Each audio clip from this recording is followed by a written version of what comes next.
Recently, I was asked to provide a description of a liberal person. I thought, hey, that can't be very hard. I'm going to write it down, and here it is. Batty, bedlam, bonkers, certifiable, crackpot, crazy, cuckoo, daffy, demented, deranged, haywire, kooky, and loony, and lunatic, and mental, and nuts, and unhinged. Well, I think I just talked about the prime mistake of Canada, didn't I? You know, gun crimes. That guy, the prime mistake, he's saying we're going to take all the guns away from all of the good guys and we're actually going to use their money to buy the guns from them, and we never owned them in the first place. Are you following that? I mean, it's just nuts. 2 days after he came up with a whole bunch of new gun laws, things which is supposed to be to protect Canadian citizens from crime, right? That's kind of the spin that they put on it. And of course, that's not true. It certainly isn't accurate. And now, 2 days later, he says, I'm going to remove the minimum sentences for crimes with guns. So in other words, as a legal gun owner, it's better for me to give up my gun license and still carry on with whatever I want to do with a gun. In fact, I can now carry a gun as a hoodlum, right, without a license, because if I'm captured, they'll give me a slap on the wrist, maybe. I have to really get a good tan so I can say that I'm an Indian or something, right? And then I would win, and they'd probably pay me for being arrested. I mean, the whole thing is just beyond comprehension.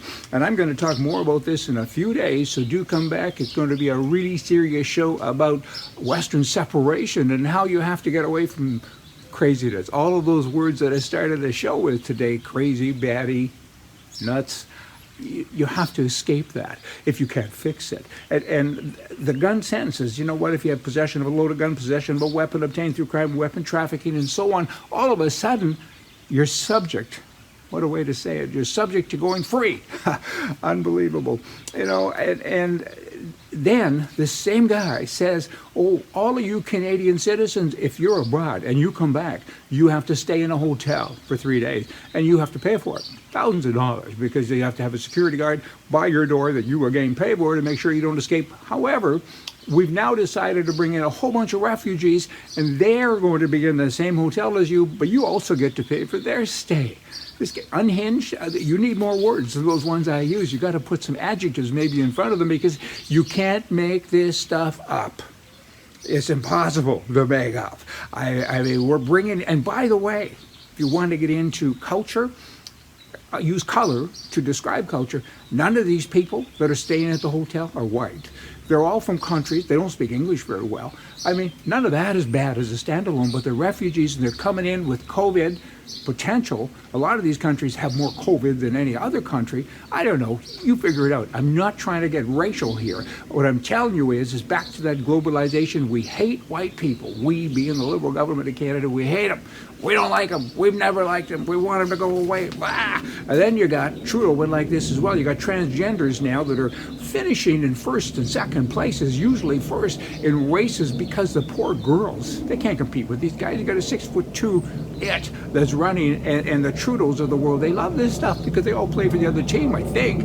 If not, they're sure in practice, right? And you hear that noise? I'm outside. It's right. There's a plane. Every time I hear a plane, I don't want to edit it. I'm happy because you don't hear planes anymore.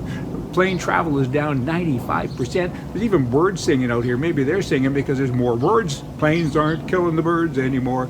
Oh, all you huggers of whatever it is, you should all be happy now.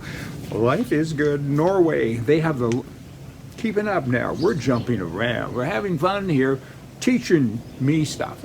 You can just recall what you already know. Norway has the largest fleet of electric vehicles in the entire world. 60% of all new sales this year go to Norway. Those darn Norwegians, they're just happy as can be, but they're starting to figure it out that you got minors as young as 7 years old that have chronic lung disease because of exposure to cobalt dust, right? And that's what's needed to make electric cars. There's so many things. I hear another plane. The plane, and the sun is coming out. I can see it on my face. Isn't this great to be able to? It could be worse. I could be somewhere else where there's a whole bunch of snow. I want to end today with this. The other day, it was Valentine's Day, or the day after, I showed a picture of pancakes that I made. And quite a few people commented on the picture, but no one said I should get a job at IHOP. But they commented on the cut, on the spoons or forks that were beside the picture, which I found was kind of interesting. And they said, "Is that a gold fork?" So it kind of made me laugh. And here's the deal. You have in Canada, it's called forks and spoons, it's called cutlery. In the US of A, it's called silverware. And I have goldware. Who knew? Is goldware reasonable? Is it stealable? Well, I also have a gold gun, and it's right close to the gold silverware, and it's shootable. So everybody should be careful with me. Isn't that cool? Boomity boomity boom boom. What's better, a gun or a fork or a spoon?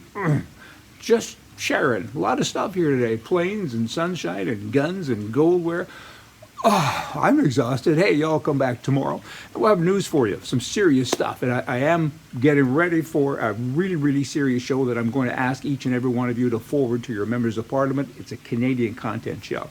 And it's about Western separation and how important it is when you can't fix crazy anymore. And you really can't. It's a disease. Liberalism is a disease. And there's no vaccination for that. And that's the serious note to end the day, so y'all do come back. See ya.